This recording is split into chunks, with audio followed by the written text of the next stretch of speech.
As you can see, it's going dark. Hello, everybody. So we are just waiting still for our ribs to cook. I had kind of forgotten how long low and slow ribs actually take.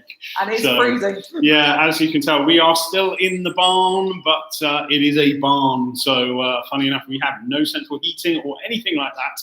I actually lit a Weber kettle, just so we can have some fire to keep us warm. So you can probably see the steam coming out of our mouths, but it is nearly time. So we are just waiting to see how these ribs are gonna turn out today.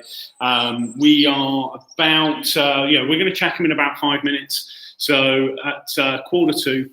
I just want to let people get online, make sure we've got everybody here before we have a look at them, and hopefully they're going to be done, so we can obviously glaze them up, get them all ready, and eat some ribs and have some hot food in this cold weather. So kind of glad. Kind of glad that it's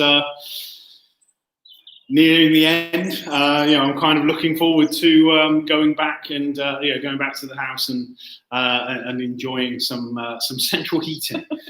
So yeah, but you've also committed the ultimate barbecue sim. What? The run-up bit. I've had enough today. So just got my sauce on the side. So yes, we are using the Blues Hog original sauce with these ribs today. So I've got my bottle ready. I have my brush ready. I'm hoping that I am gonna, these are gonna be ready, so we can get these sauced up. So just gonna give them a couple more minutes. Oh, we've still got another 5 minutes. So still got some time for people to log on. Hopefully your temperatures have been stable. Everything's been running nicely. And you didn't go for a walk and let your cooker go up to 277, James. Shots fired. So yeah, we're just waiting a few more minutes. So hopefully everyone's already got their side dishes ready to go with their ribs. Put it in the comments. What is it that you're all cooking? What is it you're going to be eating these ribs with? Are you going to be having, mac and cheese seems pretty popular at the lunch, the hot and fast ribs. Is that similar with you guys, or are you cooking something different? Mac and cheese and gherkins. Gherkins go quite nicely, sort of help cut through the richness of the ribs and and of the mac and cheese.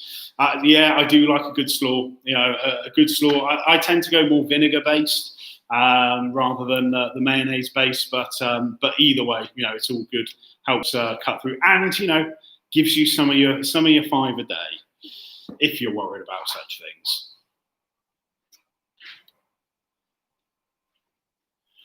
Yeah. Ooh. Sweet potatoes, yes. Sweet potatoes and cheese slaw. Oh, is that just like slaw and then just chuck a load of cheese in it? I now have a massive craving for cheese. So yeah, we are just waiting a few more minutes. Sten, in English, please. I'm guessing that's chips or fries. Yeah. It's so yeah. What time we have? A few more minutes. Yeah, a few more minutes. Well, I'm sure Will has got all of the meats with his brisket and lamb shoulder that he's been cooking today as well. So, getting close. 3 more minutes. So I'm going to start putting my gloves on. Slaw, sweet corn, and sweet potato fries. I do like sweet potato fries. So I'm just putting my gloves on. So these are just these little woolen gloves that I get from Primark, nice and cheap. And I'm just going to put my my disposable gloves on top of these. The reason why I like using these rather than like the big gauntlets that people use, it just allows me to feel the meat a bit better. They're obviously a bit thinner. lots of people are also cooking corn on, sweet corn at the moment, which is always good. I do love sweet corn. Admittedly, my favourite way to cook sweet corn is buffalo chicken style. So, basically cover it in a buffalo sauce, which is basically Frank's hot sauce and butter, and then add some bits of blue cheese on top of that, and that is definitely a winner every time. So yeah. This clock seems to be going really slow. Not that we've been stood out here cooking ribs all day. But yeah, 1 minute to go. So we're getting close. So.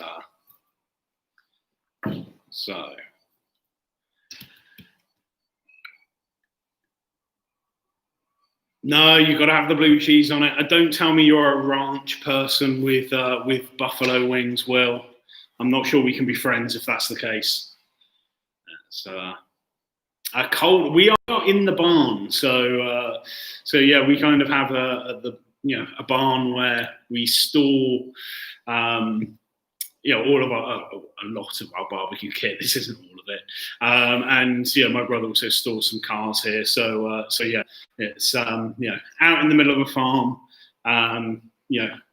Keeping the door to the barn open so we get better signal and things like that. So it's we're feeling a bit of it, but hopefully we're going to have some hot ribs come up, and now is the time. So right, to check the ribs, I mean, what I'm going to do here is just take these off the barbecue. That feels good.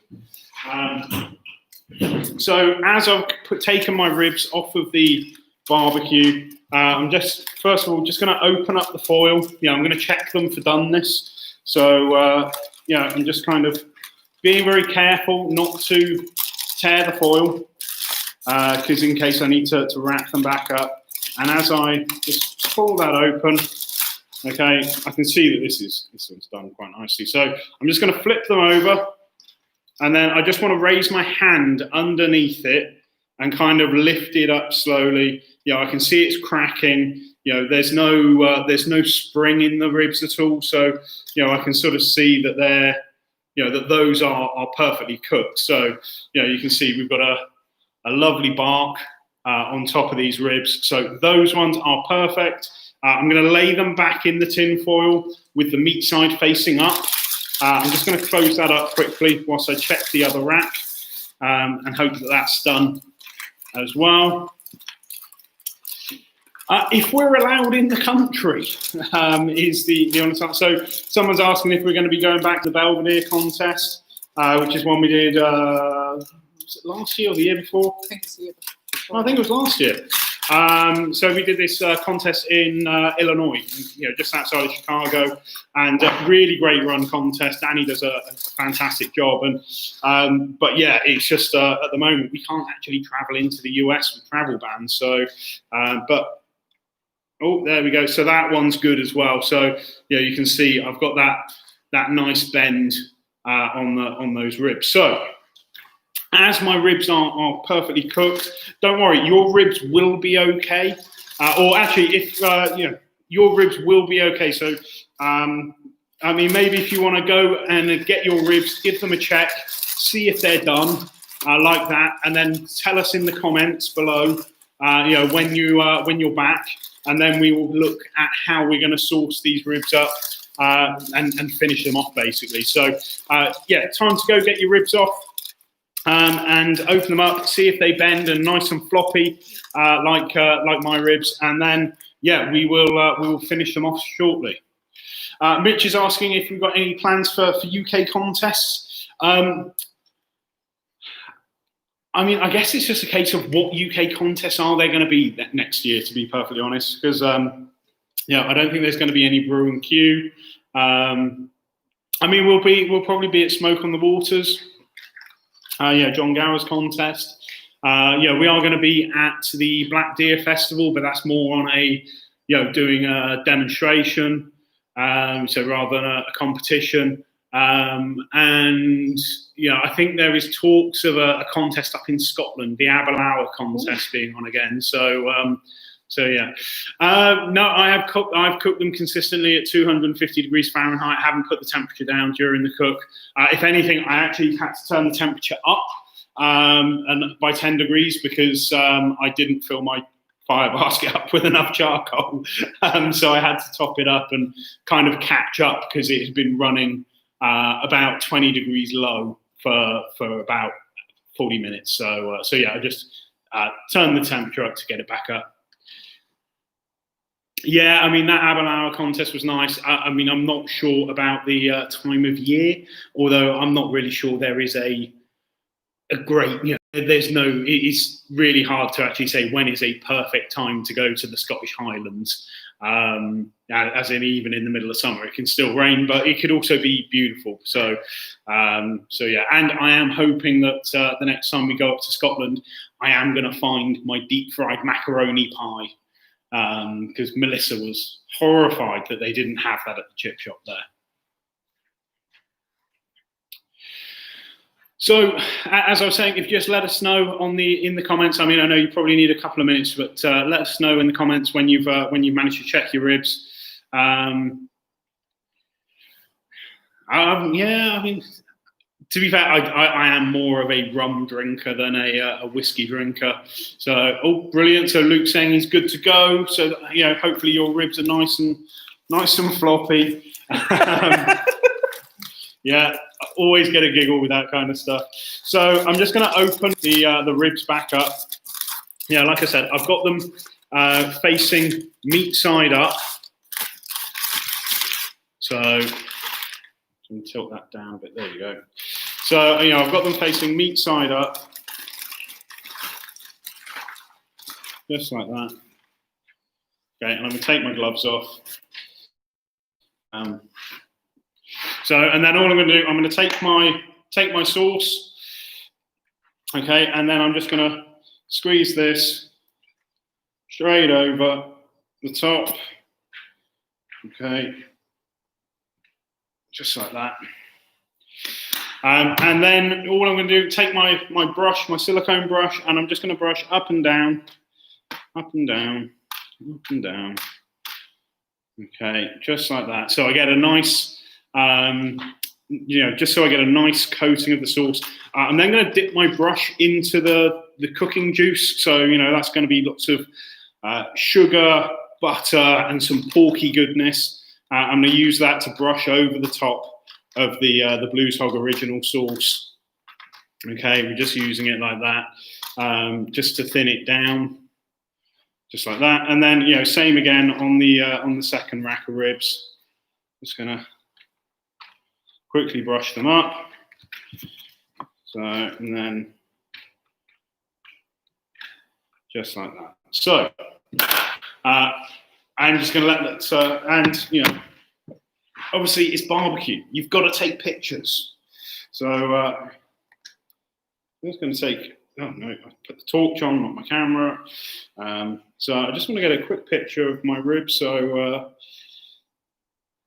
I mean, to be fair, they are looking really good. So so that's it. Now, I mean, normally I would leave these to sit here for. I'd normally leave them to sit. Wrapped back up for like 10 minutes just to let that sauce go a bit sticky on top, but I'm not going to worry about that too much. What I'm actually going to do is going to sauce the cutting board.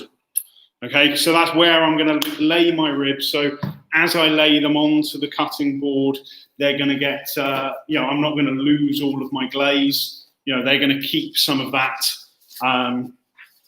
They're going to keep some that glaze on them. So I'm just going to put my gloves on, and then do you mind putting the camera back up a bit?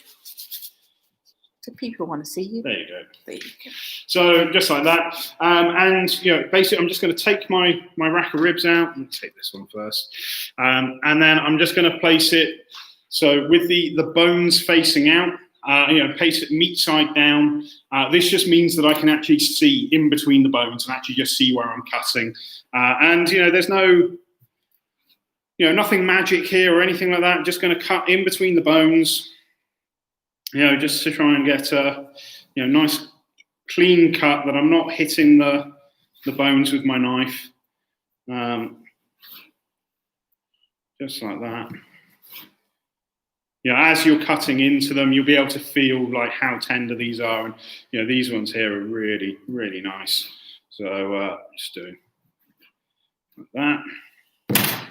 I am just going to put this rack back into the tin foil for now, just to keep them, just so I can cut the other rack as well.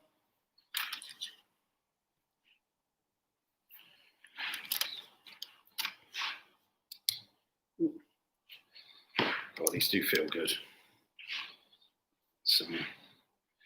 So there we go. That's one rack all cut up, and I'm just going to do exactly the same again on the next rack.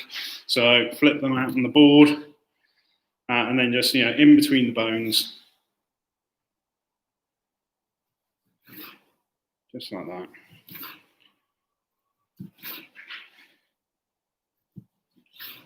So, one of the things that you'll notice, I know a lot of people when they're cooking ribs, particularly low and slow, will say, like, when they're doing the 3-2-1 method, they'll put them back on the cooker after they put the glaze on.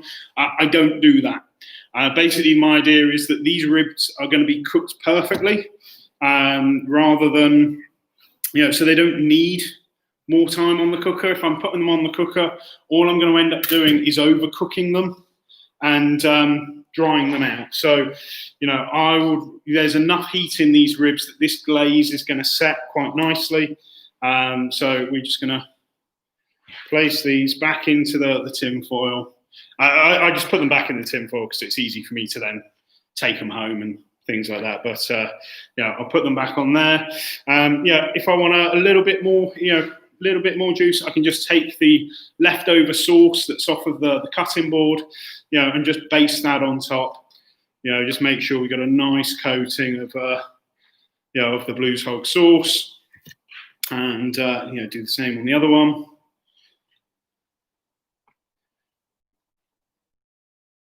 That's it, done.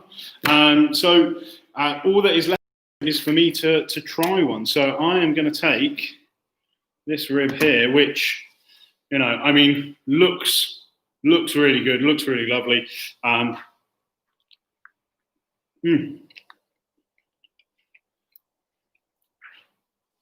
Spot on. So you can see that I've got a nice clean bite mark. It comes away really easily. It's nice and soft. Good flavors with the rub and the sauce and everything else. And it's something warm for me to eat, which is going to warm me up in the barn. So, I'm really happy with how they've come out. So, hopefully, it would be great to see, Facebook, Instagram, Twitter, all of it. Just, flood it with your pictures of your ribs. Hopefully they look good. Changing the bite for competition. To be fair, these are pretty spot on. That's kind of what you're looking for, is that clean bite through in the ribs. You're not looking for too soft or mushy.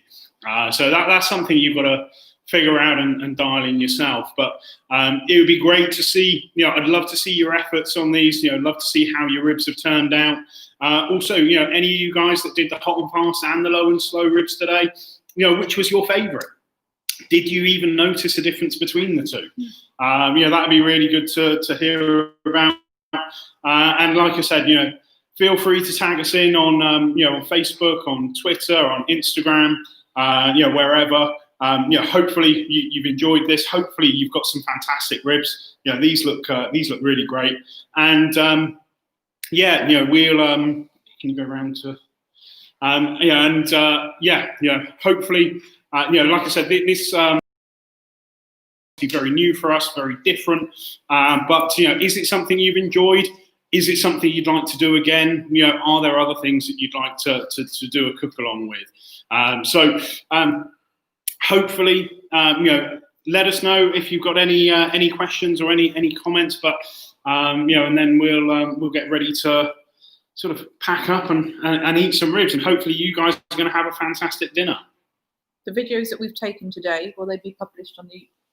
Yeah, so we're leaving all of the videos public, posted up on YouTube. So you'll be able to go back and rewatch them and things like that. So yeah, hopefully that will give you if you need a reminder, or if you just wanted to watch them again or whatever else, you can do that. That will give you all the information you need. Yeah, no, great to hear that, Tom. We are doing what we can during this time, and yeah, hopefully we will see everyone in person back again next year. Lots of thank yous. Cool. All right. Well, like I said, love to see your pictures. Let us see how your ribs have come out. But other than that, we will leave you to it. Go and have a lovely dinner. If your ribs weren't quite done yet, don't worry about putting them back on for a few more minutes. That will be fine. Just give them an extra 10 or 15 minutes till they get that tender, that bounciness. But yeah, hopefully you guys are going to have a lovely dinner. And any questions, feel free to get in touch. And other than that, if there is another cook along that you think that you might want to do in the future, let us know. We can always think about it and see how we go from it. So see you all again soon, and we'll see you hopefully in person next year. Bye, guys.